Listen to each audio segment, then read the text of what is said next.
The feast is o'er. Now brimming wine in lordly cup is seen to shine before each eager guest. And silence fills the crowded hall, as deep as when the herald's call thrills in the loyal breast.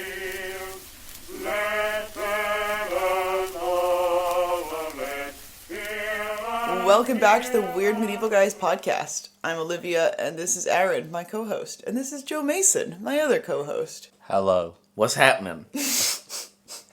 So I think we're going to jump in pretty unceremoniously into this one because this is, much less its own episode and more of the follow-on to the previous episode, or the second half, rather. This is the explanation of how England found its way to the year 1066 and the Norman Conquest. Yes, you had enough setup. You had, depending on how much editing we do, up to 3 hours of setup. The scene has been shockingly set.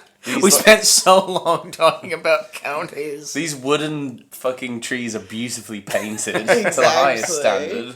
So let's just touch my model trains. So let's meet the first of our protagonists. All right, so where we left off, England was a country, basically. Yes. I mean, that's quite exciting. A whole place with a king and people and, land that's basically similar to the land that it is now. It was exactly a modern nation state. Yes. Yes. Just like the ones we see today. Yeah, it That had was the same sarcasm. flag as today. That was sarcasm. The same Same language flag, yeah, and same accent. sarcasm. Sarcasm. Exactly. Don't say people these ate things. People bangers don't. and mash. People don't know chips, these things. Peas, Chips, actually not full peas. English. They loved it. Yep. Stop riffing. We need to meet Ethelred. The full Anglo-Saxon-ish. So we spent most of the last It's mostly episode. turnips. We spent most of the last part of the last episode in the 10th century, and now we're going to move on to the 11th century. So we're in England. The king is Ethelred, and you may have remembered from the past episode that Vikings were occasionally visiting England for various purposes, such as taking land and taking money and taking people and taking other valuables. And while they've been sort of temporarily staved off, they've been given the bits of England we don't care about, like Yorkshire, they're kind of getting riled up again.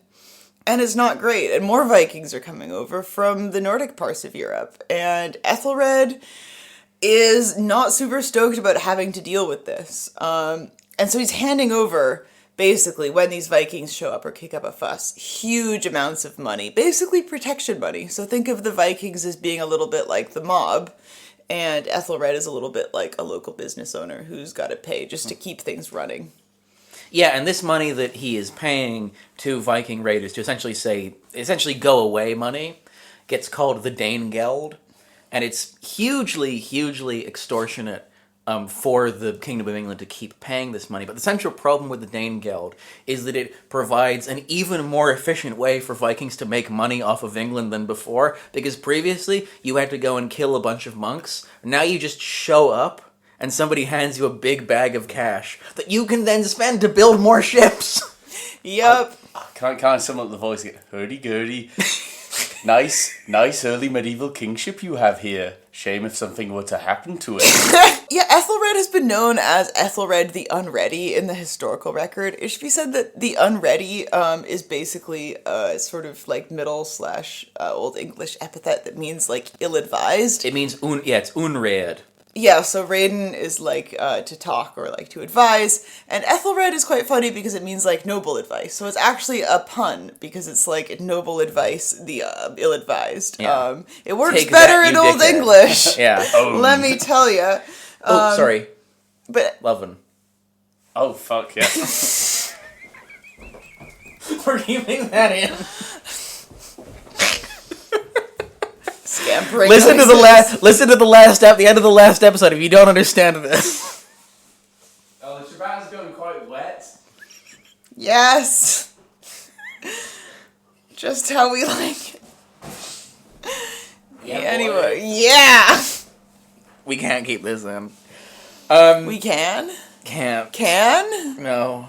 But I think Ethelred has been treated slightly poorly by the historical record, because he's not got a great choice set out for him, right? He can either pay the Danes, massive amounts of hush money, or he can try to, rally armies, which is stupidly expensive. He's, relying on all of his sort of regional, earls and noblemen to do that. He's gonna lose, loads of men who could be doing productive things like farming. And others, the Vikings can basically just, like, retreat and come back the next year. And then that will, like, again, force him to confront the same decision again. As much as it seems like a bad idea to pay them to leave him alone, he is left alone. Exactly. Yeah. And one of the interesting things about Ethelred is that in order to pay the Danegeld, he has to institute new taxes. And in order to like collect those taxes, he needs to create a new type of royal official called a reeve. And each shire in England has a reeve who's responsible for collecting these taxes to pay the Danes to go away. And so you hear a lot about shire reeves, or as we call them today, sheriffs Of Nottingham. Yes, well, among others. Among others, yeah. Yes, that's right. This is our Robin Hood episode. It was all a trick. Yeehaw! I'm the sheriff of Nottingham. Yep. So Ethelred is, like, extremely stressed out. Like, I cannot emphasize enough how stressful of a position this guy is in. And he's got, like, a lot. I think he's probably, like, had to be a little bit suspicious towards, like, the rest of Europe, especially his immediate neighbors. And so he tries to, like, make some friends abroad. So he looks to Normandy, who are, like, right over the channel. And he's like, you guys are right over the channel. If I make friends with you guys, like, surely that's a good thing. And so he starts an alliance with Richard I, the Duke of Normandy. And he says, like, please at least stop, like, harboring pirates who are going to attack me. At the very least, they form kind of, like, a tenuous bond. Ethelred kind of starts this tradition of, like, okay, we're at least going to try to, like, be friends with the guys right over the pond, because they're at least, like, the lesser of 5,000 evils. And, in fact, when Ethelred's wife dies in 1002 AD, Ethelred immediately marries the Duke's daughter, Emma. And he actually, like, renames her to his ex-wife's name, which is, like, a bit dodgy. It's very Kanye West. Yeah, a little bit. It is actually very Kanye West.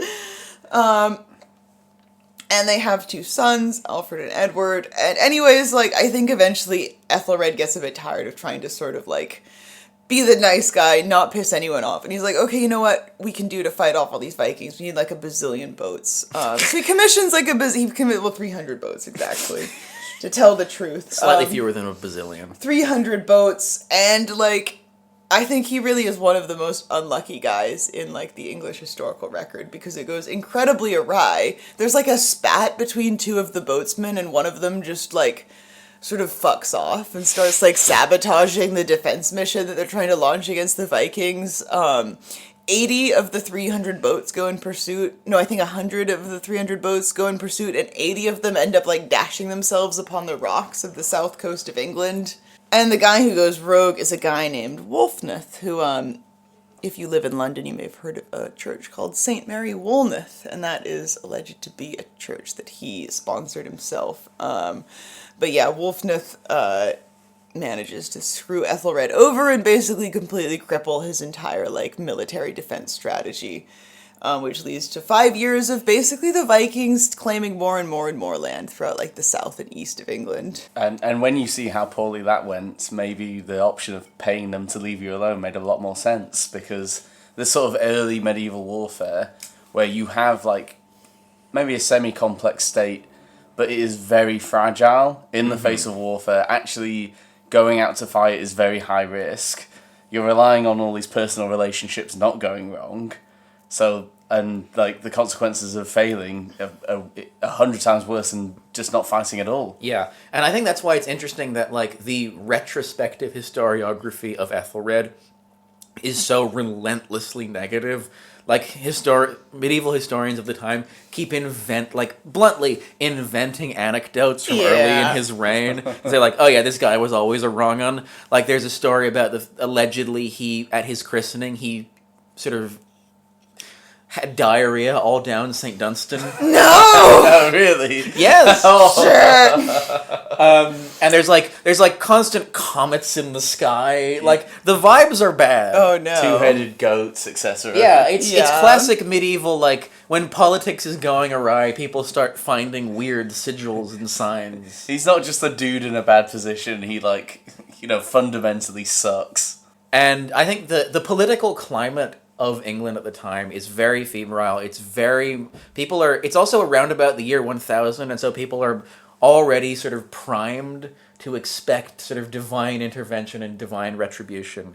And I think that the vibes are bad, and they are summed up very well by a sermon given by the Archbishop Wulfstan of York, who was often called Lupus, or the Wolf, a play on his name, which means wolf, in 1014. Because Wulfstan blamed he basically said that the escalating Viking invasions were a sign of the moral degradation of English society. And I'm going to get Joe, as a Yorkshireman, to read from this passage. It is no wonder that there is mishap among us, because we know full well that now for many years men have too often not cared for what they did by word or deed. But this nation, as it may appear, has been very corrupt through manifold sins and through many misdeeds, through murder and through evil deeds, through avarice and through greed, through stealing and through robbery, through manselling and through heathen vices, through betrayal and through frauds, through attacks on kinsmen and through manslaughter, through injury of men in holy orders and through adultery, through incest and various fornications, and also, that's not all, far and wide, as we said before, more than should be are lost and perjured through the breaking of oaths and through violations of pledges and through various lies, and non-observances of church feasts and fasts widely occurred time and again. And also, there are here in the land of God's adversaries, degenerate apostates and hostile persecutors of the church, and entirely too many grim tyrants and widespread despisers of divine laws and Christian virtues, and foolish deriders everywhere in the nation, more often of those things than that the messengers of God command, and especially those things that always belong to God's law by right.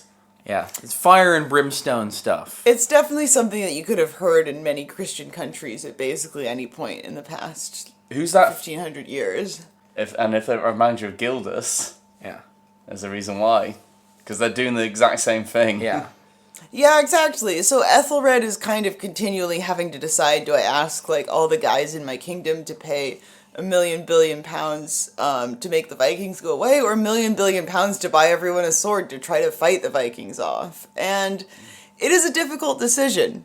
It's hard to say whether there's something that he could have done right, or whether he could have sort of staved off the inevitable, which is that, again, the Vikings rampage through the south of England. They conquer more and more land, and eventually they manage to basically seize all of England entirely until all of London is left, and then London itself surrenders to the Vikings as well, and Ethelred is forced to flee, and all of a sudden a Viking named Sweyn Forkbeard seizes the throne.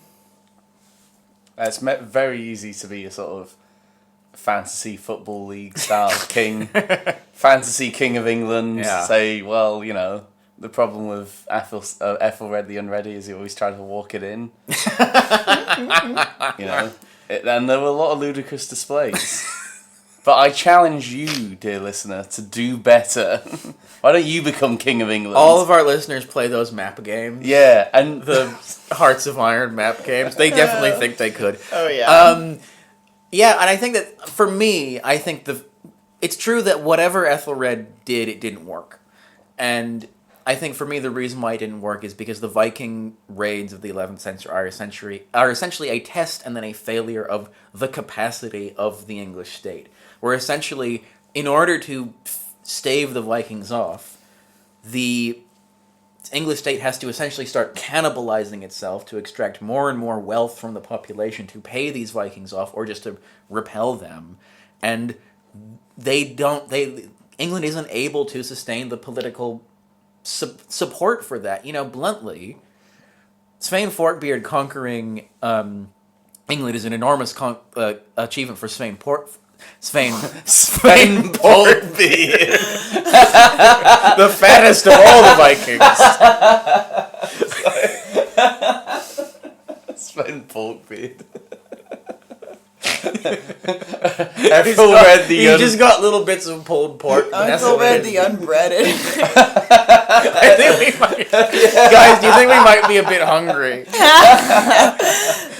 How are we doing? The oven is on. Okay. You might be able to hear it. I can smell it. That's the problem. So Sweyn Forkbeard conquering England is obviously a huge achievement for Sweyn Forkbeard, but I think that the important point is that for a lot of people in England, because remember, not everybody in England is English. Lots of people in England are very much identify as Scandinavians. You would not be able to have a Viking take over England in its entirety if there were not a significant number of people who were just content to go along with it, because it was becoming increasingly clear that resisting the Vikings was not sustainable. So yeah, there's debate about like the extent to which Ethelred kind of stoked tensions between the native English people and the Danes and the other Norse settlers, and the extent to which this created like anger amongst the Norsemen, who then like were further sort of motivated to take over Britain. I think most modern day scholars don't really put a lot of stock in that. I think they think that the Vikings wanted to take over Britain because it was, you know, it was a peach, it was a plum. It's nice. It's a nice place, Britain. Shame if something happened to it. Exactly, you control Britain, you control a lot of the North Sea, you control a lot of, you know, shipping out of the north of Europe. It's also just like, it's a beautiful country. It's got the chalk cliffs of Dover. Yeah. It's got the fens. Any more geographical locations you want to name? It's got the Lake District. A lot of people think that the Vikings just wanted to take over England because they wanted to holiday in Windermere. They wanted to check out the London Eye. Exactly. It's a hot tourist destination. Exactly. They saw the Gherkin. They were like, that's novel architecture. The old Gherkin. Yeah, exactly. I've never seen anything like this back in Sweden. Exactly. We don't even have towns. We all just live in farms. And we vote. Anyway, so Sweyn Forkbeard is now King of England. He's now set up for a long and prosperous reign, right? Not that outrageous turn, considering the fact that previously Ethelred was king of the Danes and the Anglo-Saxons, and now you have a Danish king of the Anglo-Saxons and the Danes. Exactly, people were not like pleased with Ethelred towards the end of his reign. So yeah, they kick him out to Normandy. He flees to Normandy, where his buddies, who he's kind of been like cozying up to, are like, fine, whatever, come over here. Couch surfing Ethelred, I guess. Yep. No, he was couch surfing. Yeah. Ethelred is like, hey, Richard the First, can I crash? Guys, my last job didn't go so well, but like... Yeah, exactly. I'll do the dishes. I'll cook for you. I can play the guitar. Yeah. I know 3 songs. Yep. So yeah, Ethelred flees to Normandy, and now a Viking named Sweyn Forkbeard is king of England, which again is kind of nuts, and it's kind of nuts that the English nobles more or less seem to have accepted him. That being said, the period we're about to enter involves a lot of premature deaths, and Sweyn Forkbeard dies 40 days after assuming the throne. No one knows exactly why. Some say it was malicious, some say he fell off his horse. Vaxxed. Some say he was vaxxed.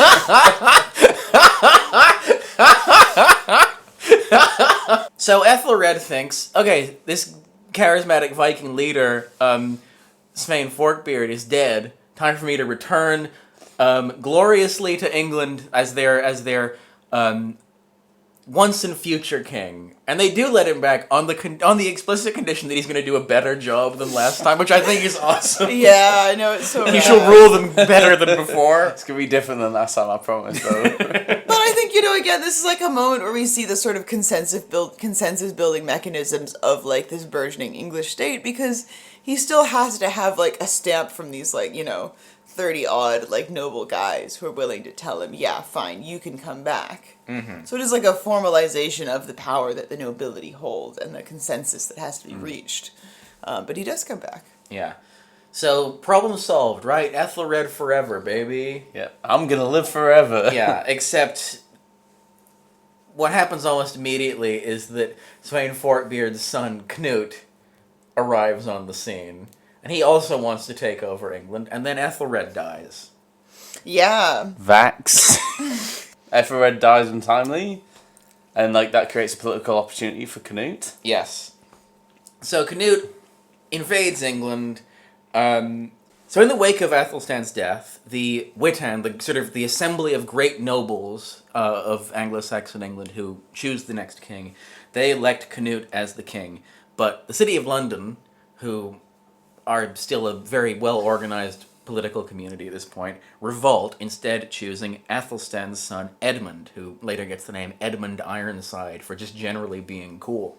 And hard as shit. Yeah. So Edmund leads an absolutely ferocious resistance to Danish rule for a few months, which forces Canute to essentially agree to partition the kingdom, granting Edmund Wessex and the rest of the kingdom to Canute, essentially reformalizing that same stupid line from the days of Alfred the Great. But so England has been partitioned again, except a few months later, Edmund dies, and Canute inherits Wessex. Vaxxed. And Athelstan's sons are sent back to exile in Normandy, where they will remain for a while.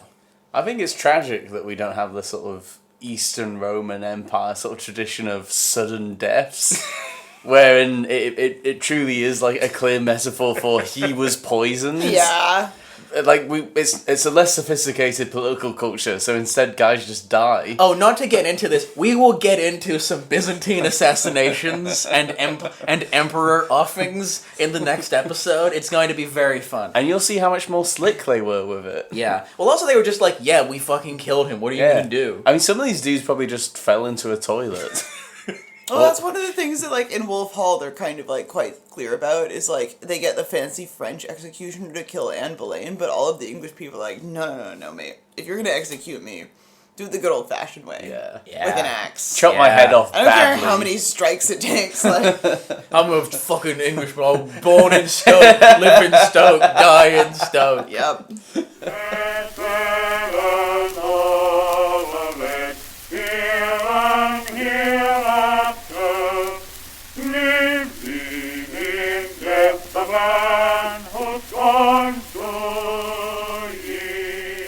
So this is pretty fucking unprecedented, because we get a Viking on the throne of England, one who does not die under mysterious circumstances immediately. And this is an odd footnote from English history that I think a lot of people don't know about, which is that for quite a few years, we just had a Viking king. Yeah. And it seems to have worked out, like, kinda well.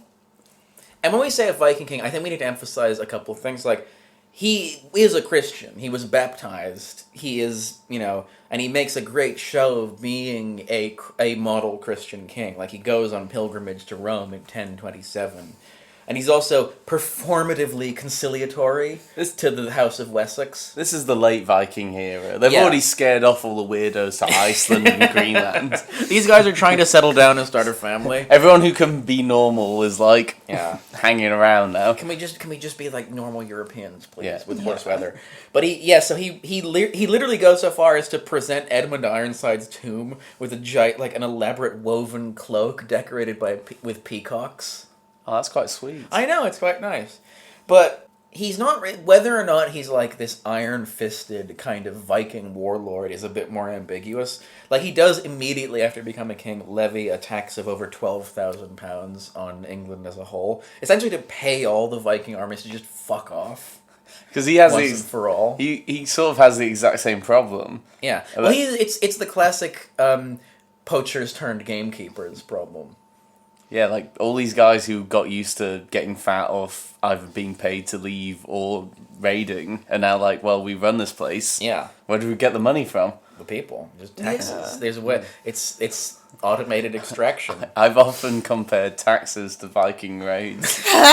All right, Mr. Libertarian. And it must be defended against with violence. Yeah. But I think, like, what's interesting is we get some kind of endearing, like, legacy out of Canute. Like, he is not someone who, like, unlike Ethelred, who is an English guy, who's, like, elected by the English people, this sort of, you could say Viking interloper. Like, we kind of get some great stories about him. I mean, I love the one of King Canute and the Tide. This is, like, one that I think is maybe well known in England, but not elsewhere. I was going to Canute and saying, "Oh, Canute, my fly's undone. Oh, Canute, can you do my shoelaces? My peasants are dirty. Can you do something about this as king?" My wife's being a bit of a bitch. He's like, right, Don't come make on. turnips the way that I want. Turnips don't taste as good as they do when I was a kid. Yeah, exactly. They've changed turnips. Knut, they canceled my favorite Saturday morning mummers show. My favorite Saturday morning puppet show. Because of woke. And Knut marches his men down to the seashore, basically. And he apparently commands them to bring his throne down to the beach. And he has them set his throne on the beach, and he sits upon it, and he, commands the tide not to rise anymore. And believe it or not, the tide continues to rise. Yeah. And this is, sometimes misconstrued as an example of, extreme sort of arrogance, but actually, the metaphor of this story is, the king can only do so much. The king is not all-powerful. And he's making this point in the most petty way possible, Yeah. where everybody, I believe this happened on some level, because I love the idea of him, forcing everybody to go through this thing, that everybody understands the point he's making long before the event happens, but they have to spend an entire day doing this. And he got what he deserves, which means nowadays everyone says, get a load of this idiot. Yeah. He thought he could stop the tide coming in. It's like, no, you fucking morons. The other thing that I think is interesting about him is that he does marry Athelstan's wife. Yeah, and He steals his wife after his death. I mean, I think this is... He already had a wife. Yeah, so this is true, and I mean, this is where the kind of, early Christianization of the Vikings, begins to show itself as, a separate phase. Are Mormons Christians? Well, Question mark. yeah, exactly. Exactly. Because I think, it's clear to Knut that, marrying the old king's wife is a great way to, legitimize himself as the new king. And I think it's clear to Emma, to be fair, / as Ethelred had rechristened her after his ex-wife, Elfgifu. But it's clear to this woman, who is, to be honest... Everybody in this story is mentally ill. Yeah, this is definitely the story of a lot of people who have autism.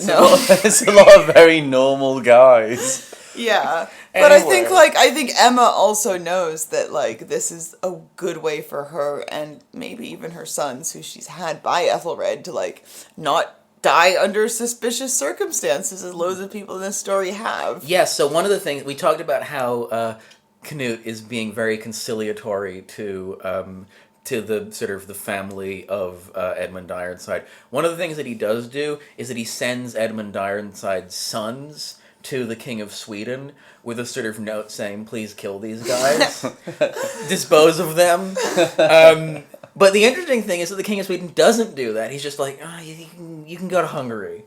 So they essentially, a chunk of the House of Wessex decamps to a castle in Hungary for the next couple of decades. A fate worse than death. Mm-hmm. Think of all the goulash they had to eat. Oh, no. And this was before the Turks as well, so Nothing, nobody okay. has paprika. No paprika, yeah. Oh my God, no Imagine chicken Hungarian paprika. cooking without paprika. Oh, fucking hell.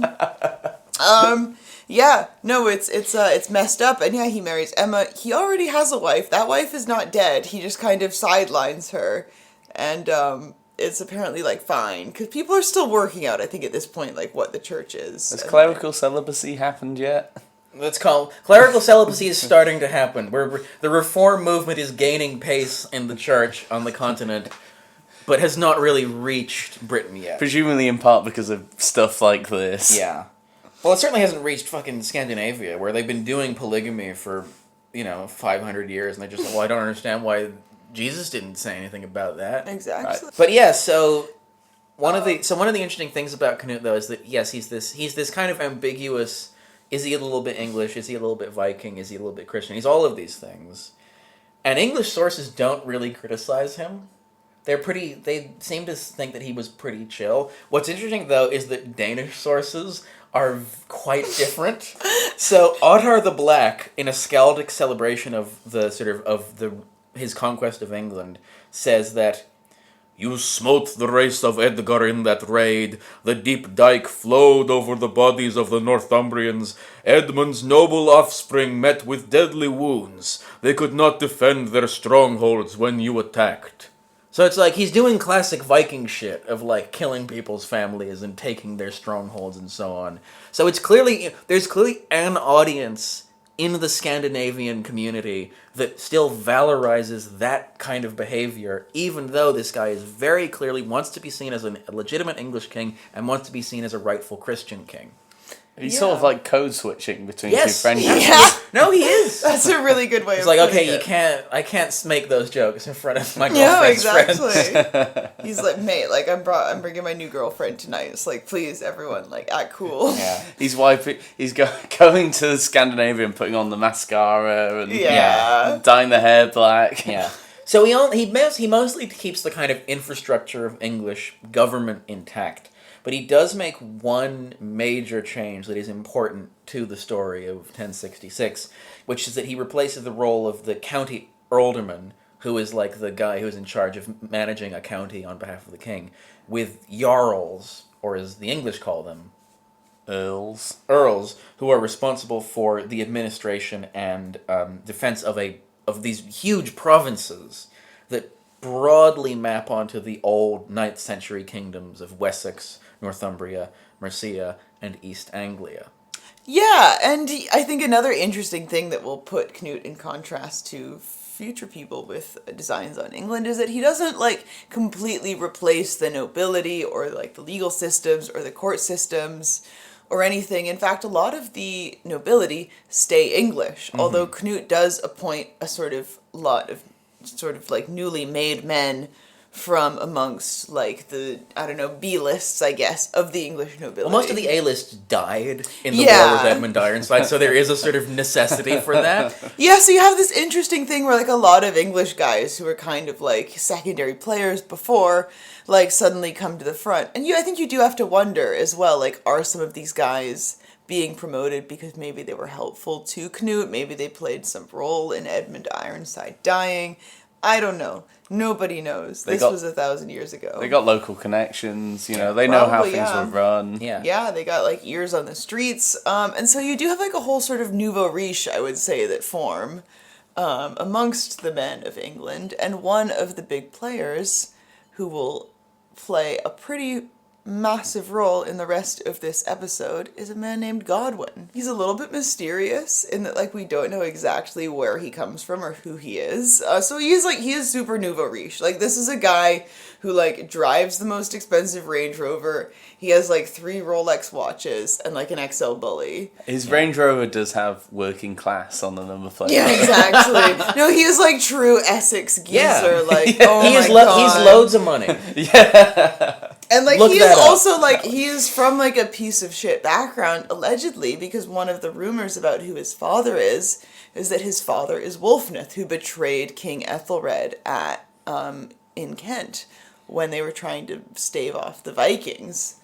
And so there is definitely like a chance, a pretty good chance, I think, that not only does he come from like this extremely morally questionable background, but that he's got like a grudge against the sort of House of Wessex, against the, old English nobility, because they were the ones that were like, what the fuck, Wulfnith, you can't do that, and chased him down and stripped him of his properties. And so maybe he's someone who's starting off with a bit of a grudge. He comes across as this very hard scrabble, and as we'll see, very brutal guy. I was gonna say he's a man with a dream. Yes. Which is the most dangerous thing of all. Yeah. So within a few years of Knut assuming the throne, he is made the Earl of Wessex. He's the first Englishman to become one of these earls after they're created. Most of them are given out to various sort of Viking warlords who've been involved in either in the original kind of conquests pre-Knut or in Knut's war with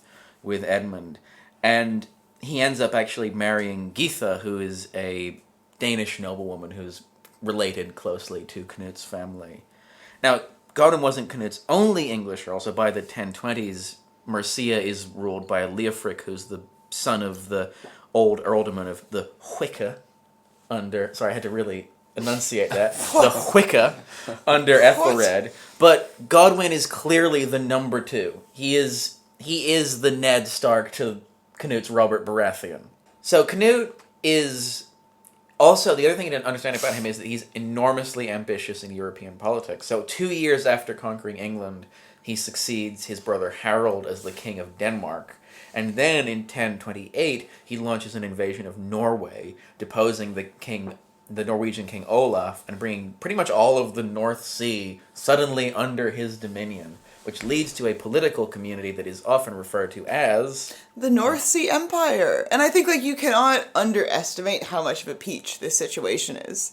Because if you control the North Sea, I mean, we already have like seen how like history has borne out the importance of the Netherlands and like northern Germany, the whole Hanseatic area, the lowlands in general, the north of France is like economically and geographically important areas. So if you control this like crucial North Sea channel, like, mate, you're fucking minted. Like, you're a made man. You've got cod for days. Yeah. Oh, you got cod for fucking months. Yeah, but it's important. I think it's important to note because we've been talking, especially in the previous episode, about like how important the creation of a unitary kingdom of England is. It's important to note that this is very much a personal union of these three kingdoms. He doesn't try and like create some unified political empire, which is what I think people imagine when they think of a North Sea empire. This is a patchwork of kingdoms that he can't even rule directly from England. So he dispatches various sons to rule Norway and Denmark. I think he sends his first wife to Norway. Yeah. He's like, honey, like... Well, he sends his first wife and his fail son yeah. to Norway, and they don't do a very good job. And then he sends the son he actually likes to go to Denmark. He's like a guy in an infomercial being like, how do I hold all these crowns? And then dropping out his fingers. Yeah.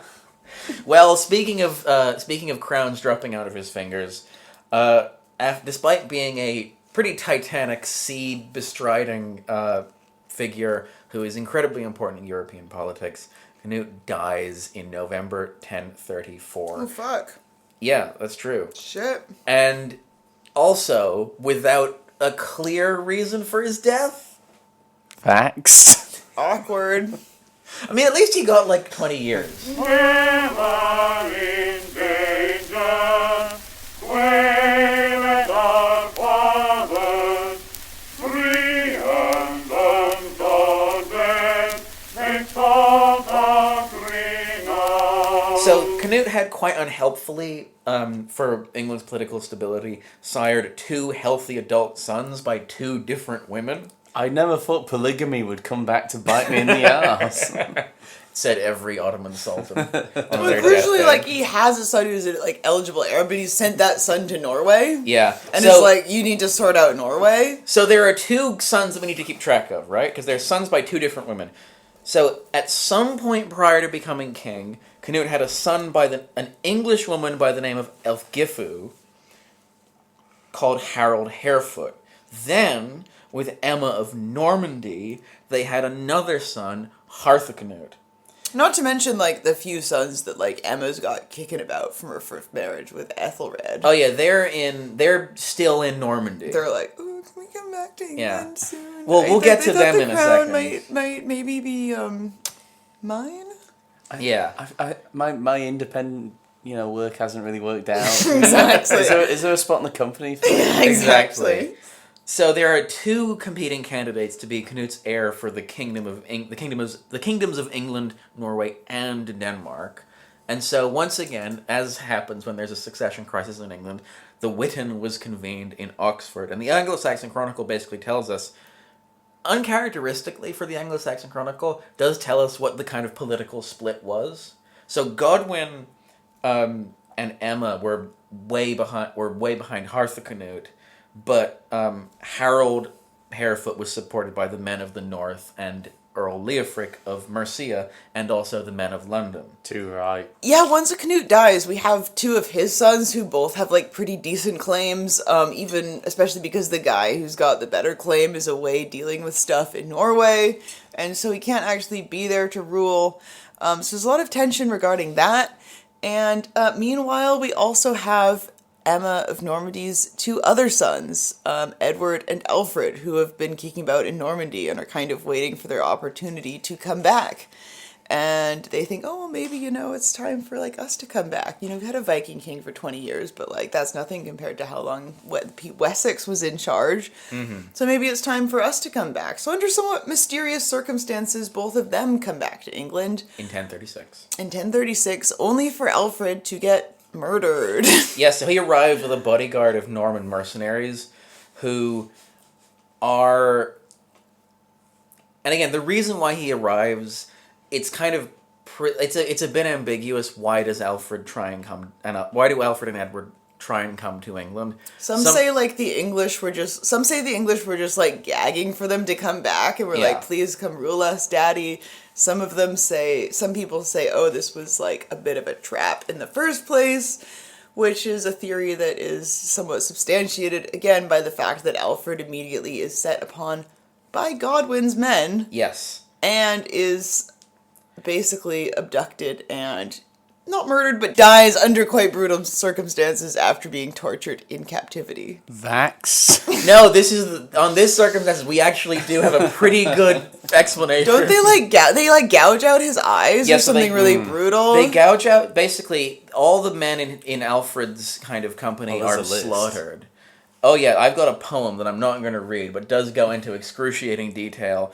It says, some were sold for cash, some cut down cruelly, some put in fetters, some were blinded, some hamstrung, and some of them scalped. No bloodier deed was ever done in this land, not since the Danes came and made peace here. So, they don't scalp Alfred. What they do instead is they gouge out his eyes and send him to live in a monastery in Ely, where he almost immediately dies. Well, that's nice. They gouge out his eyes with hot pokers, by the way. And the other son of... Ethelred and Emma, by the way, Edward basically immediately flees. Yeah. I wonder why. And so I think, like... For unknown reasons. He steps foot in England, immediately men butcher his friends and blind his brother. He's like, you know what, peace out. I'm going back. Yeah, and so I think, like, for me, the main takeaway here is, I mean, the fact that Godwin is doing this shows the fact that he has allied himself, I would say, quite firmly with, like, Knut and Knut's successors. He's a real striver. He wants it. Yeah, exactly. Yeah. He's not really, like, tied to, like, oh, this is my family or these are my countrymen. And he is clearly a guy with quite a bit of sway in the whole king-making process. So he's perfectly happy to intervene to decide who's got the power and who does not. Yeah.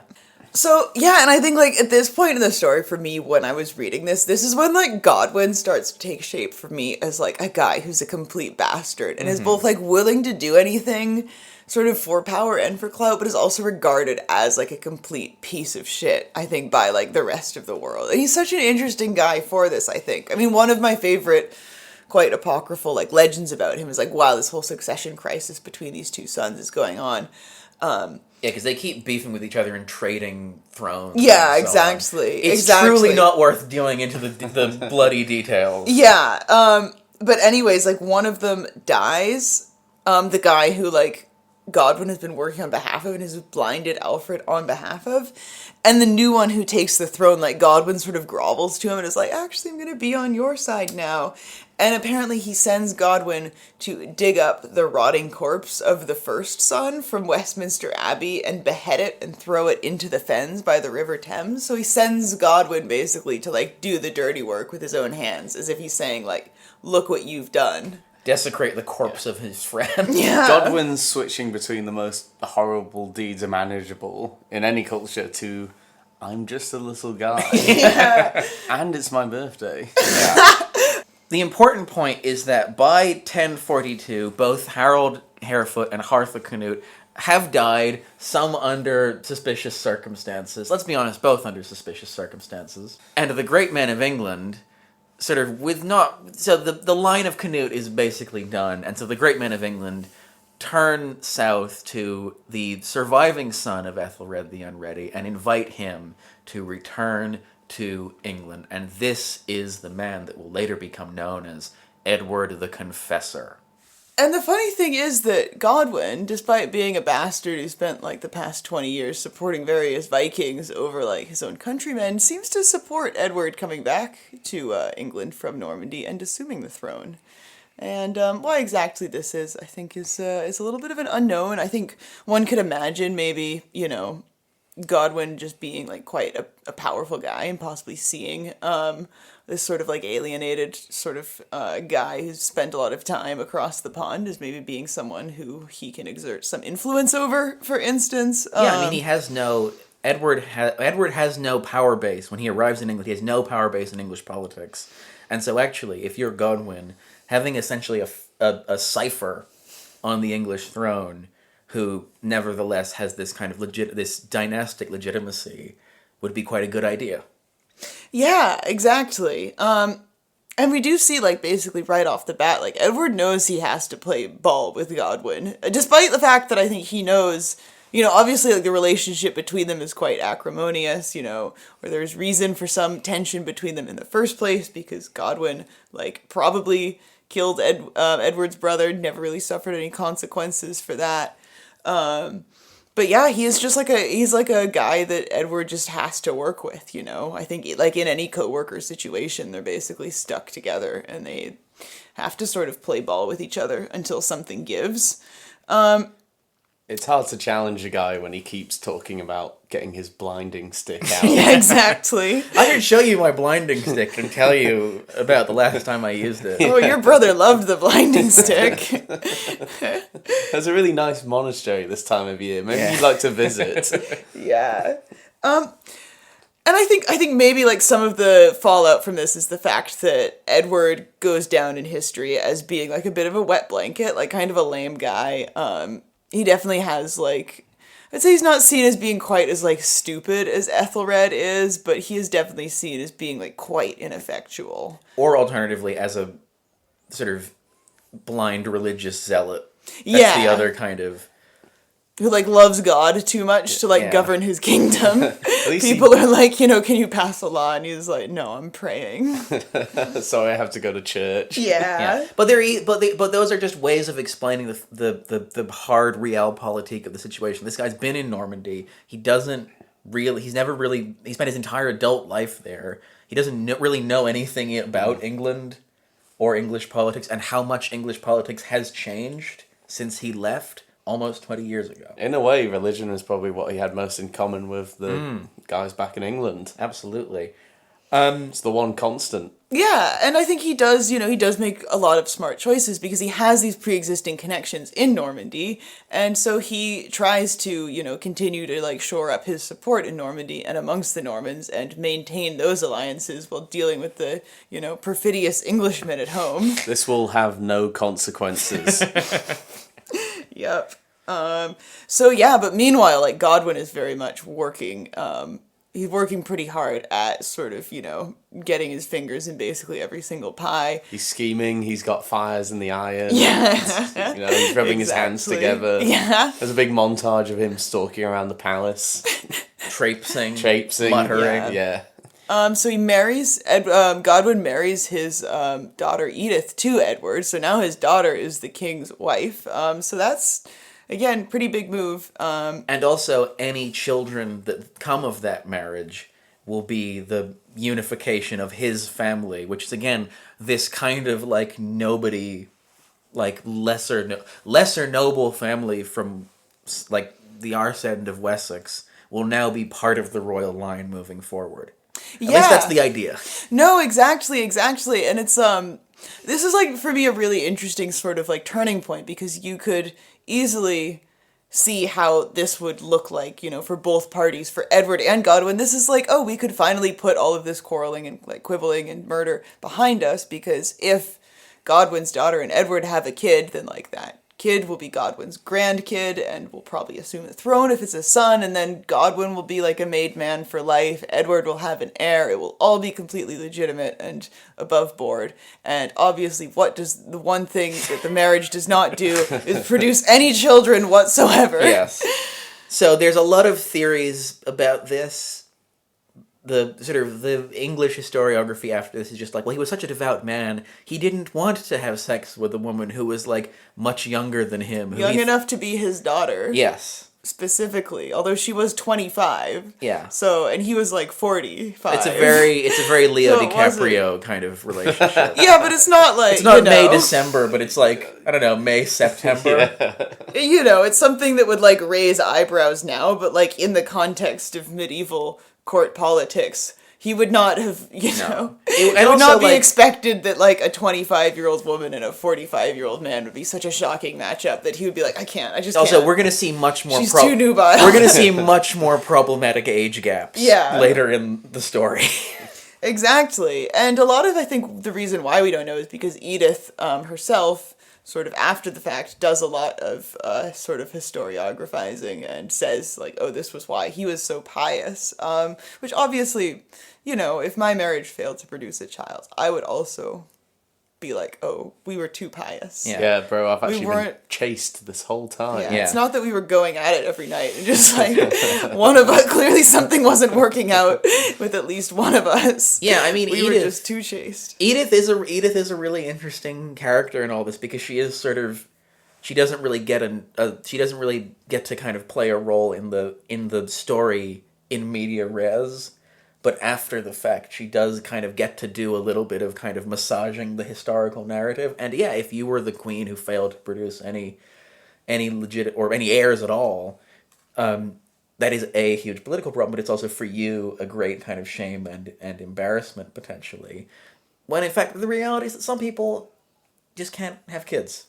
Exactly. It's just a medical reality. Yeah. He probably wasn't too fucking pious to ever bed this nubile young maiden, and he probably just, like, for whatever reason, they didn't have children. Yeah, and I mean, it should also, I think, be said that, like, the sources that Edith is sort of, leaving behind happen after the Norman Conquest. So I think knowing, like, what the fallout was from this union not producing any kids, yeah, you would want a good reason. But what it does do is, I think it does probably make it, I don't know if it necessarily drives a wedge between between Godwin and Edward, but it certainly means that their kind of the mutual benefit that their alliance has to one another starts to fray. The maneuver has failed. Yes, essentially, exactly, and so suddenly, what you start to see in the late 1040s into the 1050s is increasing levels of tension between the nominal authority of the king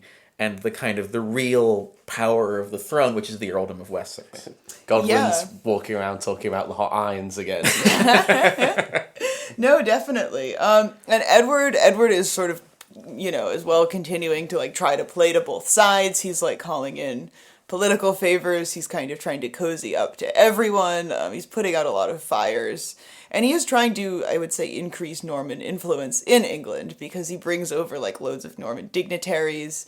I think he, like, promises some land to some of them. He brings over one particular guy who's, like, traveling through the south of England. And he does manage to, like, strong arm some, like, Normans and some of his own allies in and replace some of, like, Knut's sort of, nouveau riche guys with, his own sort of friendly people. And Which makes obviously him less popular with those people again. Well, yeah, exactly. And Godwin, obviously, in particular, does not love this.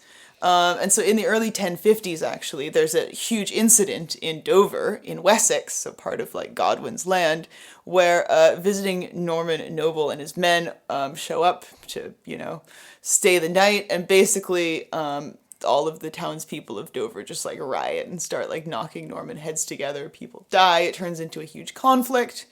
And Edward calls upon Godwin to punish the town of Dover in what is the accepted way to do this back in the time, which is basically just to, like, completely raise the town and just basically send, a message that they won't forget by sending Godwin's men and just committing, like, extreme violence to the townspeople. And Godwin says, get fucked, basically. Yeah, which, you can see how, like, that kind of collective responsibility tactic seems utterly draconian to us now, but this is something that Godwin himself would have participated in when it came to other people's towns. Yes. And, people He was not above this. Yeah, exactly. He was not the kind of guy who blanched at tremendous and indiscriminate violence. No, yeah, this wasn't a, like, oh, I don't agree with your methods. This was a, fuck you, I don't wanna. Yeah. And publicly refusing such an order sends a big statement. Yeah.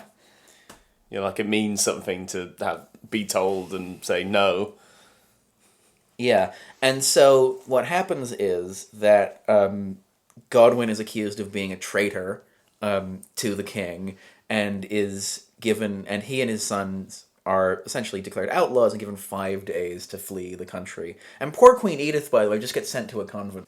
Yeah, and things immediately escalate, and it kind of looks like they're both moving towards war. Godwin and Edward, and Godwin is kind of trying to like rally support, and and it seems like maybe Godwin is counting on the other earls of England to stand behind him, but they don't. They rally behind Edward instead, and allegedly, heavy grain of salt here. Edward sends a message to Godwin and says, "You can be pardoned if I can see my brother Alfred again."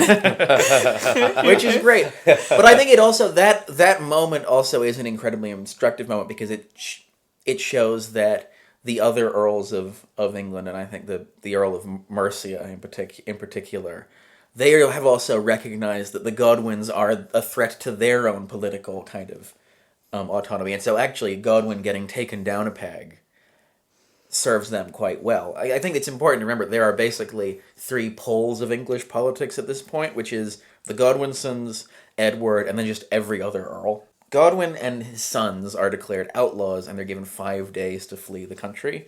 Poor Edith, the queen, gets ditched to a convent, which, to be honest, she's probably like, you know what, I need the space.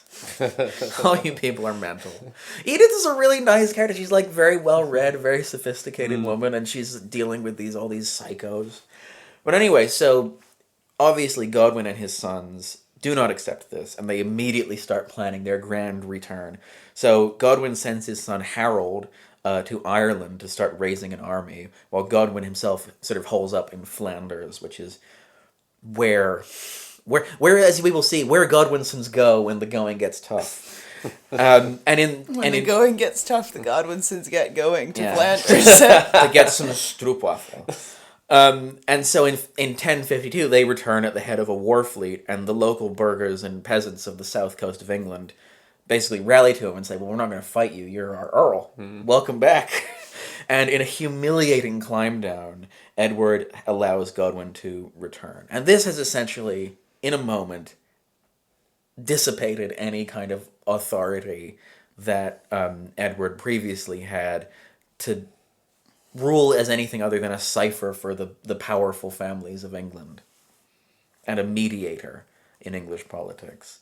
And Godwin is immediately restored to the earldom of Wessex, and not only that, but over the following decade, his family start extending their power over the country. So when Earl Seward of Northumbria dies in 1053, Godwin's son Tostig is appointed his replacement. And within a few years, only Mercia itself was not ruled by a member of the Godwin family. However, there's another one of these. As is the case in English politics, as soon as Godwin reaches the apex of his power, he dies in a public event at Edward's side, and his son Harold is appointed Earl of Wessex in his place. How old is he when that happens? Like, just out of, He's like late middle age. I mean, he's like grizzled. Guys die. Yeah, we basically don't know anything about his early life. So. If there's anybody, he's got loads of kids at this point. Yeah. So if there's anybody in this story who wouldn't have gotten the vaccine, it is Godwin of Wessex. Coughing on everyone in public. And this is another really apocryphal legend that I quite like, but one of the legends about how Godwin dies says that he and Edward were once again rehashing the whole argument about Alfred being killed and whether or not Godwin was the one behind that. And allegedly, and this is by the way a 12th century account that is written way after Godwin is dead, but there is an account that says that Godwin tries to clear his name by holding up a piece of bread and saying, "May this crust..." Wait, no, you read this. Yeah. Okay. It has to be Joe. Right. May this crust, which I hold in my hand, pass through my throat and leave me unharmed to show that I was guiltless of treason towards you, and that I was innocent of your brother's death. The work says he then swallowed the crust, but it stuck in his throat and killed him. So presumably when he said that, went, watch this, dickhead. I bet I can get this entire French bread in my mouth in once. Yeah, Harold, no. But I can eat Geezer, this comically oversized sandwich in one bite like Scooby-Doo.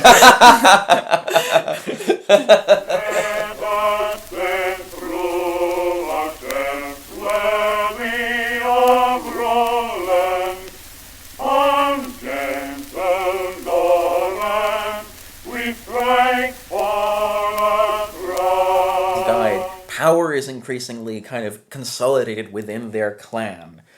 And so Edward the Confessor essentially calls a Hail Mary, and because he knows that somewhere out there in Europe, maybe the sons of Edmund Ironside, who had been sent away by Canute decades ago, somewhere the sons of Edmund Ironside might still be living in Europe. Oh yeah, he brings back, I should have said, he lets Edith out of the nunnery after the Godwinsons get back, which, good on him, I guess. Nice of him, I suppose, yeah. I mean, he doesn't really have much choice in the matter. No. Sorry, I've got your daughter locked up. I know you get to run the country on my behalf. Can she come back? Okay, I guess, yeah. But yeah, so in 1054, Edward the Confessor sends Eldred, the Bishop of Worcester, on a secret mission to go and basically see if he can retrieve the sons of Edmund Ironside, who, remember, had been sent away by Canute after he took the throne, and had actually been living under the protection of the Hungarian king in Reka Castle. It's quite impressive, like a bishop sneaking, because they got really big hats. So I think he might have taken it off. Yeah, but then you're not a proper bishop. So one of Edmund's sons, Edward, was still alive, and he'd fathered 3 children: a son, Edgar, and 2 daughters, Margaret and Christina, who were all at this point very small children. And the family was invited to England, presumably with the intention of Edward the Confessor naming Edward the Exile as his heir. And it's not clear whether or not the idea was Godwin or Edward's. It might be that Edward the Exile was sort of seen as a compromise candidate. Basically, a kind of the Godwinsons wanted to repeat what they'd done with Edward the Confessor, where just find a guy who barely knows anything about England. This guy's lived in Hungary his whole life. This guy, well, no, Edward the Exile, he probably spoke Hungarian, not English. He probably knew nothing about Hungary, knew nothing about England, probably didn't care about England. He was quite happy being a regional Hungarian nobleman. And then this bishop says, you must return to the lands in the west. Come, be a king. You'll have so much authority. Pay no attention to the 15 earls with daggers who are all related to each other standing behind you. All these Godwinsons. Yeah. So Edward the Exile says, fuck no.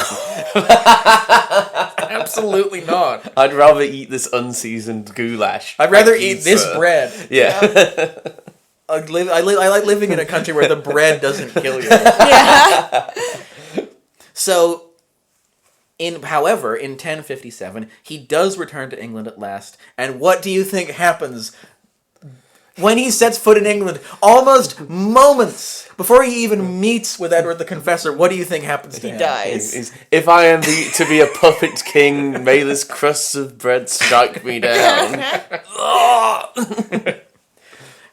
So Edward the Exile died, but his children now are living in England. And so now you have a male member of the House of Wessex who could conceivably succeed Edward the Confessor as heir, as King of England. And that's why the son Edgar, son of Edward the Exile, starts getting referred to as Edgar Atheling, which means essentially crown-eligible prince. A lot of people make a big deal out of the whole, he was called Atheling, that means he was named heir. That's not what it actually means. It just means he was eligible to be the king.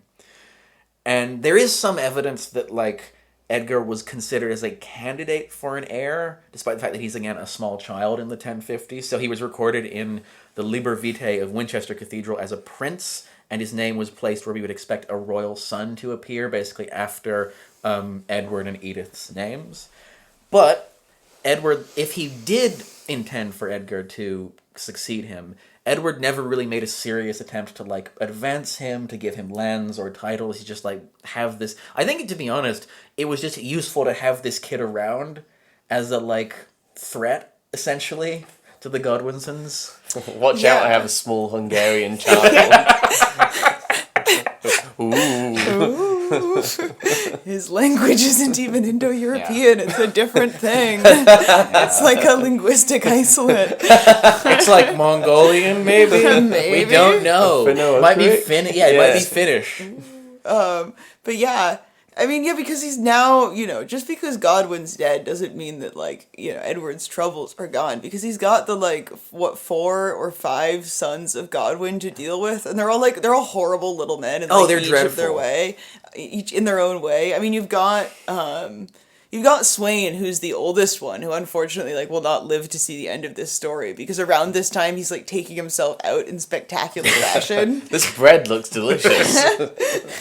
He abducts an abbess to try to claim her lands. He's like, if we get married, then all of her land will be mine. So we'll just fucking go abduct her. And everyone is like, what the fuck? Even his own family are like, what the hell, man? That's not cool. And his brother. Oh yeah, there are 5 of them, because then their other brother, Bjorn, is like, man, can we talk this over? And Sweyn is like, sure. Goes to the meeting and just kills Bjorn. It's a very Coen Brothers-esque sort of Oh no, I think the he Godwinsons also- are Coen Brothers characters. He Yes, also absolutely. runs away to Flanders, I think, at this point. He, waits for things to blow over, and, they kind of do and they kind of don't, and he ends up going on a pilgrimage, to the Holy Land to repent and just dies on the way back. Guys, I'm really sorry. Which will definitely not happen again in this story. No, definitely not. But yeah, and then, you've got him, okay, so he's, because, just because Godwin is dead doesn't mean that, Edward's problems have decreased at all, because Godwin has a lot of kids. He, I think, has at least, I think 11 kids, which is so scary, so him dying is the head on the Hydra has been cut off, there's more of them. But the most important ones, I would say, there are his oldest son, Sweyn, and then we've got Harold, Edith, his daughter, we've talked about already, Tostig, he has a son named Girth, actually, which I really like. That's And his other son, Length. my 7th child. What am I going to call him? We're out of all the good names. All the classics have been used up. Yeah, no, exactly. But those, and then there's a few more, but those are really the ones. You don't even really have to know Girth, but But it's fun. but we like Girth. Girth is very important. A lot of people say he's more important than Length. Oh my gosh, that's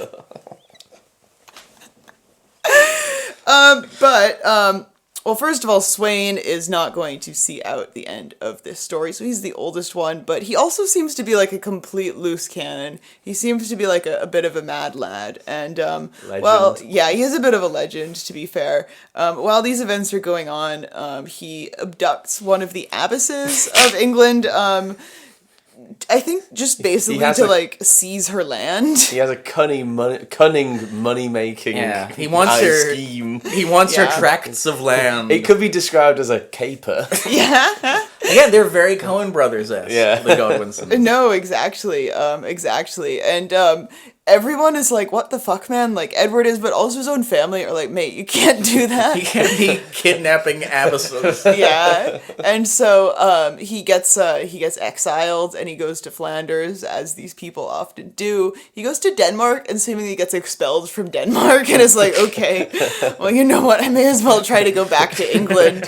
Goes to Denmark is like, I've got a cunning plan to make money here, lads. Yeah. No, exactly. And then so he actually manages to Edward is fine, we can talk it over. And so he, Sweyn links up with his cousin Bjorn, and Bjorn is like, I'm gonna chaperone you to make sure nothing goes bad. So Sweyn murders Bjorn quite quickly and flees again. I forgot that was the order of events, actually. It's really good. Because, yeah, he's been, exiled for, several years, and then he comes back, and he's like, I've changed. I've reflected on my behavior. And now time to kill an immediate member of my family. Yeah. For no discernible He's just reason. going to chaperone me, we'll be fine. As long as we don't get in a fight. Yep, Yeah. exactly. So, yeah, it's Hey, actually... Bjorn, I bet you can't eat this French bread sideways. Yeah, and actually when Godwin and all of his sons are exiled, Sweyn, that's when he leaves England and never comes back. And I think he has like the harshest sort of sentence. Edward says like specifically for Sweyn, like it's on site. I can put up with you and your twink brother, but Yeah. that Sweyn guy. No, is exactly. insane. Exactly. He's in Sweyn. He's in Sweyn in Sweyn in the membrane. Exactly. He can't be trusted to be escorted. Yeah. If we leave him around, Amos's will be kidnapped. Yeah. He's gonna get his hands on her tracts of land. No, basically. And so I think he's like, okay, well, I went to Denmark, for my first exile, so I better do something even more dramatic now. And he's like, I'm going to go on pilgrimage to Jerusalem, and like, if I do that, I think he says he's going to walk all the way there on foot, and like, the process just kills him. It's a very Facebook-style meltdown. Like, but guys, I know I screwed up, but I'm trying to do better, okay? I'm raising money for charity. Yeah. I'm going to walk all the way on foot to Jerusalem. Immediately. Then you should falls into a ditch. Oh yeah, it was a barefoot pilgrimage. Yeah. So he's just walking along the roads like, ow, ow, ow. God, I wish I had some cousins to murder. Yeah. Yep. And that basically leaves. I mean, that leaves basically two Godwinson sons that we have to keep track of at this point, which are Harold, who after the kind of after Godwin dies, becomes Earl of Wessex and sort of becomes head of the family. Famously large-eyed. Yes, and his well, we'll get to some adjectives about him. His younger brother Tostig. Now, the chronicler Odoric Vitalis later wrote of Harold that he was distinguished by his great size and strength of body, his polished manners, his firmness of mind and command of words, by a ready wit and a variety of excellent qualities. But what availed so many valuable gifts when good faith, the foundation of all virtues, was wanting? Which is a little bit of a backhanded compliment, I would say. And Harold's first kind of major act as Earl of Wessex, because he had been Earl of East Anglia briefly before, is to lead a massive invasion of Wales with the support of Tostig, who, again, as a reminder, was Earl of Northumbria at this point. So, for context, the Welsh prince of Gwynedd, Ruffydd ap Llywelyn, had been able to sort of establish rule over all the various sort of backbiting provinces of Wales and become the first ever proper king of the Welsh.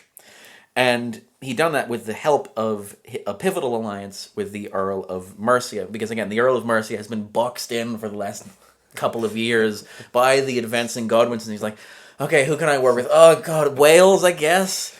The court is increasingly looking like a Godwin family reunion. Yeah, and so Gruffydd actually marries the sister of the Earl of Mercia, but when that alliance falls apart, Gruffydd is no longer under Mercia's protection, and Harold basically figures that actually an overmighty Welsh king is a liability to have on the English frontier. So let's go in, kick some skulls, and see if we can splinter Wales into 100 different kingdoms again. Because Welsh politics is generally just Reese's killing each other. Reese's falling to pieces. Reese's increasingly small pieces of land. So Harold and Tostig lead an invasion of Wales that's so brutal that Gruffydd actually is betrayed and beheaded by his own men. And in exchange, the princes of Wales just agree to go back to splitting their kingdoms again. Please leave us alone. But there's a plot twist, which is that at some point between the death of Gruffydd and 1066, Harold then marries Gruffydd's widow. People keep stealing each other's wives in this story. This is also weird because this is also like a second marriage because he has like a common law wife. Yes. Who he's like not married to as well, Harold. So yeah, he has like a lot of he's got a lot of women in the pocket. Yeah. Meanwhile, so that's Harold. Let's talk about Tostig, because Tostig If you think Harold is a sort of a bit of a liability, Tostig is just an absolute disaster. Well, Tostig, I think, to be fair, he's got the short end of the stick because he is made eventually Earl of Northumbria. Yes. And to me, like, Earl of Northumbria, different can of worms to being, like, Earl of Wessex. I would like to run through some of the issues of being Earl of Northumbria. Point number one, your main job is keeping the north I was going under to say control. jocks. Well, yes, no. Geordies. So the Scots. Yeah, so, no, so exactly. so you've got two kingdoms on your northern frontier.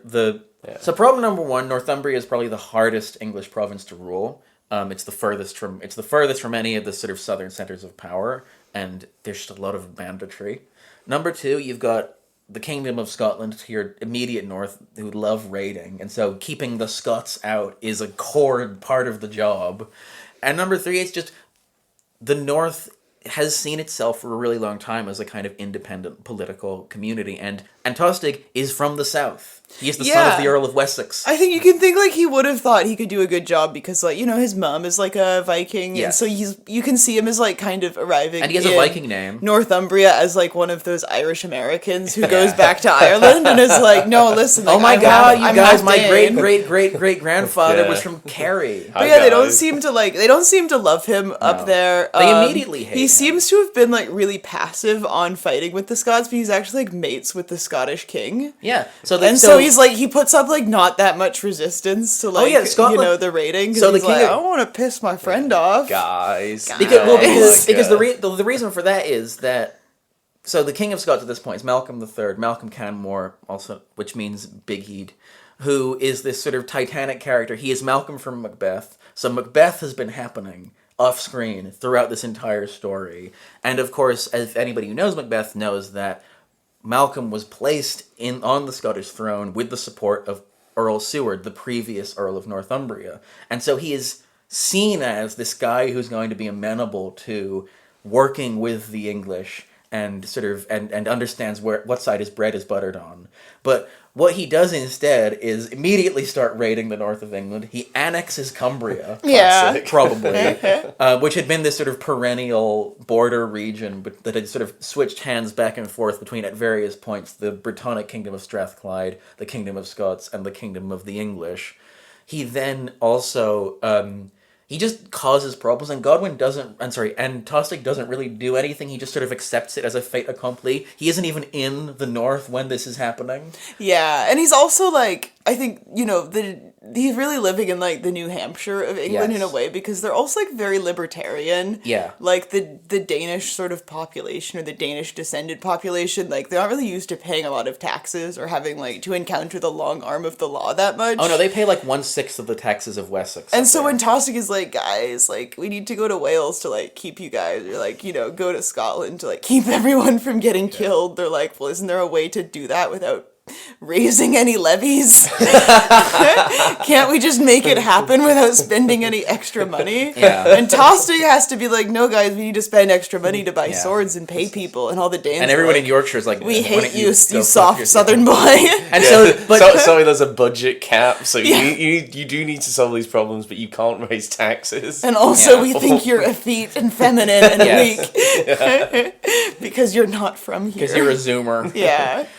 And yeah, and it's I think that Viking point is really important because at this point the North is so culturally distinct from the south of England. So many people there are Danish speakers. That's where the Danelaw was. Yeah, exactly. It's, as we talked about in the previous episode, like, part of the process of English state formation was accepting that the North was different.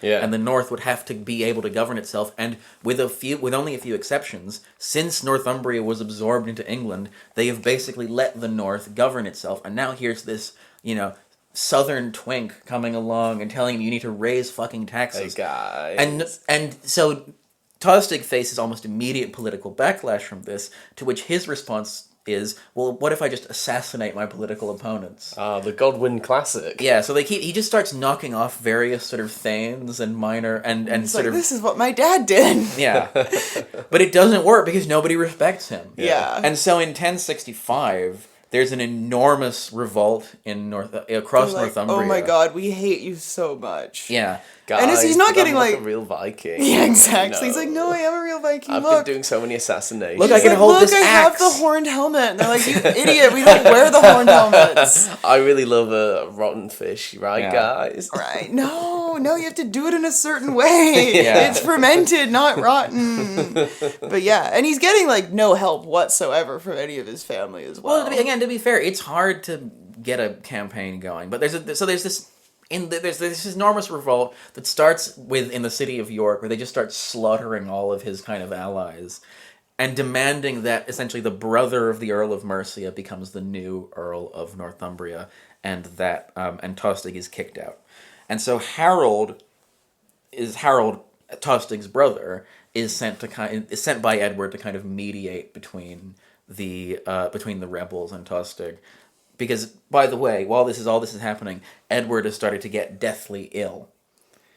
And he still has no heir, except for this sort of this child who's kind of on the picture, kind of, but not really. And so he's not really able to exercise any kind of authority, despite the fact that almost half the kingdom is in revolt.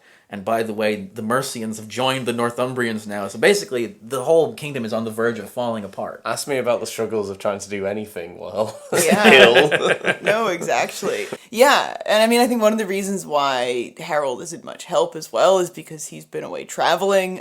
He's wound up sort of sailing the seas. He's spent a bit of time, unwillingly, I should say, in Normandy, which we will get to. In a future episode. He's encountered people who we will discuss in future episodes. Certain and possibly individuals. made certain commitments that he shouldn't have. Yeah. And one of the reasons why it's theorized that, I should say, he was traveling and maybe, talking to certain people going to the continent was to try to, like, shore up his own alliances. So I think Harold has established himself as, like, the big dog. Yeah. And he is more interested in, like, seeing what he can get from this situation than he is in, like, helping his family out of a sense of, like, fraternal obligation. absolutely. He's already been dealing with 2 failed sons. Exactly. Failed brothers. Yeah. He's so sick of his failed brothers at this point. I think, Yeah.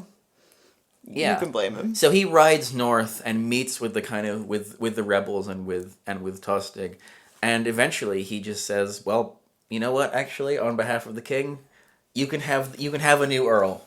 And Tostig he's pissed. He's ludicrously angry. Yeah. He feels completely betrayed, but essentially left for dead by his own brother, and he's not even exiled from the kingdom. He just leaves, spitting fucking daggers to Flanders. Could you imagine getting the hardest job possible? The guy on the easy ride sort of swans over. He's like, "Oh, you're having trouble there? Yeah. Should I bail you out? No. Get fucked, dickhead." And that's your brother. Yeah. And he understandably, he's like, "Screw this, I'm going to Flanders." Yeah. And so it seems like everything is quieting down, but as the year 1065 rolls into 1066, it's clear that England is not out of the woods yet, because Edward the Confessor's condition is getting worse and worse and worse, and it's becoming clear that he is nearing death. He's looking increasingly pale and sickly. He's got like a little halo floating over his head already. His eyes are turning to crosses. His soul keeps leaving his body and then getting pushed back in. Edward's failing health is of particular importance because of a certain William, Duke of Normandy, who has stated his interest in the English crown. Yeah, he seems to have some sort of story that he's cooked up about how Edward has, like, promised this crown to him at some point. Nobody knows, and we'll get more into it later in future episodes as well. But you can imagine, like, the house of cards is beginning to fall or something. The dominoes have been set in motion. It's like the king is dying. People are sort of like rallying at the borders to try to take the English crown. And I think Harold realizes, like, well, all of this land has to be, like, governed by one guy. Yeah. If it's going to stand a chance of, like, surviving this whole process intact. Guys, I don't think this Hungarian child is up to this task. He's like, I don't think this Hungarian child is up to this task, and obviously my stupid brother Tostig isn't going to accomplish anything here.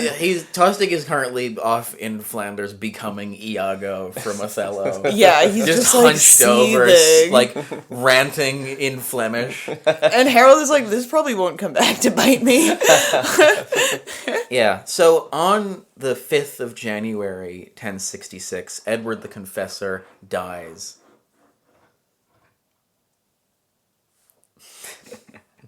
So on the 5th of January 10. What's wait? I think someone's drilling, yeah. Or taking, maybe Yeah. I think they're moving out through there, so Yeah. they might be like, Oh, right, yeah, taking things off. yeah. So on the 5th of January 10. Okay, I'm gonna pause This is comedy. This is quite funny. There's some debate about what Edward the Confessor actually said on his deathbed. So later English sources will claim that he entrusted the kingdom to the care of Harold.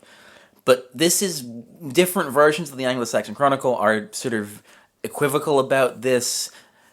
There are different words used in place of entrusted that are vaguer. And what does entrusted mean? A lot of the interpretation hinges on the idea that maybe he was essentially... In fact, the thing that I think probably is the case is that I suspect he wanted Harold to be the regent for Edgar. Yeah. Where essentially Harold would rule on Edgar's behalf until Edgar came of age. Because Edgar's like 14 at this point. Harold's not the assistant king, he's the assistant to the king. Exactly. But whatever the case, this leaves domestic English politics in a huge crisis, because that is just one interpretation of one version of the story. There's domestically huge amounts of uncertainty, and the problem is that not only is England slipping into potentially a massive political crisis, but there are wolves at the door. Because whilst all this has been happening, Tostig Godwinson has been establishing contacts and networks on the continent. And a few months after the death of Edward the Confessor, Tostig Godwinson travels to the court of one of the most remarkable characters in the entire European Middle Ages, a swashbuckling and slightly terrifying man called Harold Stigerson, the King of Norway. Huzzah! Haha! But we will have to meet Harold Sigurdsson, King of Norway, in a future episode. An episode that I am so thoroughly looking forward to. We're going to have a dragon. We're going to have empresses. People are getting poisoned. It's brilliant. Proper Byzantine court politics. Yeah, there's Sami shamans like creating magical artifacts, and also Byzantine court politics, and also a guy pretending to be dead so he can sneak into a town and kill everybody. It's incredible. It's the story of Harald Hardrada and the story of what has been happening in Scandinavia in the meantime is so integral to everything that's been happening from the first Viking raids onwards. So we will pick up the story with the Scandinavian perspective in the next episode. None of this Nepo baby business. Nah. Ooh, I'm Godwin's son. I wonder how he got that job. Yeah. Guess what? There's a big man with an axe. Standing behind him are 500 other equally big men with even bigger axes. They're really eager to see a bridge. Yes. Yeah, I think that's where we will leave off for today. The King of England is dead. There's loads of other guys that are like, it's me, I'm the King of England now. How will the matter be settled? It's anyone's guess. A rumbling of hurdy-gurdies in the north. Exactly.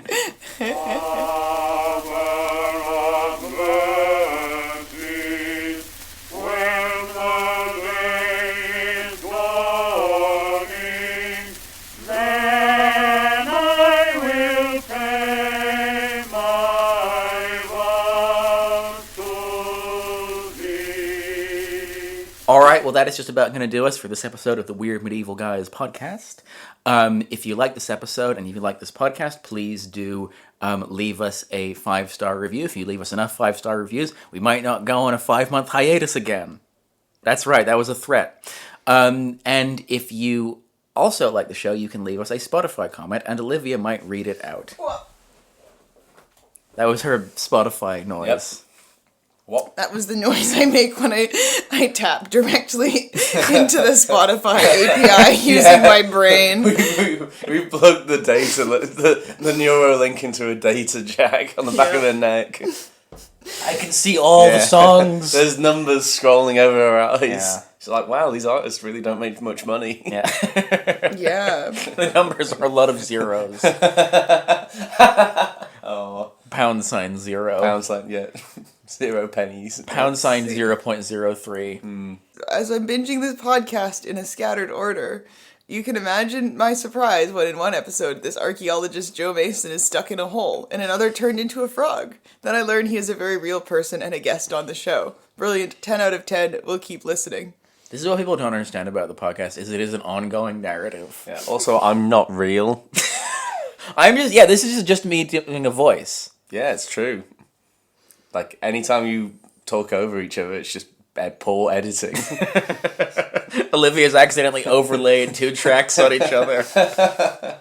Like she's doing it now. Who'd be an archaeologist? It's a stupid job. Yeah. Let me make sure I get a clean bit of me doing Joe's laughter. I'm a real boy. See? All right. Until next time, take it easy.